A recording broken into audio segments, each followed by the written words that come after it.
नमस्कार, मी राजेंद्र पाटणकर पाटणवरून बिलॉंग करते.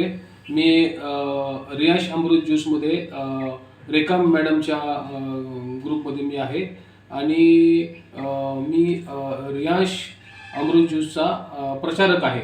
तर या ठिकाणी आमचे जे काका आहेत त्यांना मी हर्नियासाठी रियांश अमृत ज्यूस सजेस्ट केला होता आणि त्यांना मी दिल्यानंतर त्याच दिवशी किंवा त्याच्यानंतर 2 दिवसांनी ते एकदम क्लिअर झाले.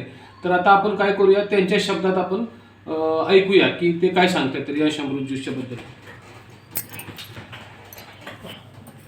तुम्ही आता काका सांगा की बाबा तुम्हाला रियांश अमृत ज्यूस दिल्यानंतर म्हणजे घ्यायच्या अगोदर तुम्हाला कसं वाटत होतं हर्नियासाठी आणि घेतल्यानंतर तुमच्यात काय फरक पडला?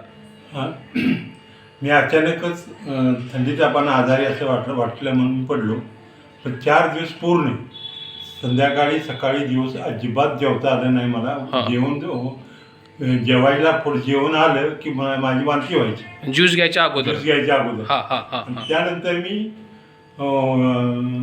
सलाईन लावलं 4-5 बाटल्या. अच्छा. तरी त्याने मला काय अजिबात इफेक्ट झाला नाही काहीच औषधाचा. अच्छा अच्छा. त्या 2 दिवसानंतर हे राजेंद्र पाटणकर आम्हाला भेटले आणि त्यांनी मला इथं आणून औषध दिलं. तर माझा इथं बेबीला असं गाठ उठलेली आहे, मोठी गाठ होती का ही साईज? 6 दिवस पूर्ण पोटात दुखत होतं आणि त्यानंतर उचकी लागत होती. अच्छा. आणि थंडीचा बेज होता. तर तो औषध घेतल्यानंतर पूर्ण 2 ते 3 तासानंतर मी जेवायला बसल्यानंतर मी 2 चपाती आणि भात सुद्धा खाल्ला.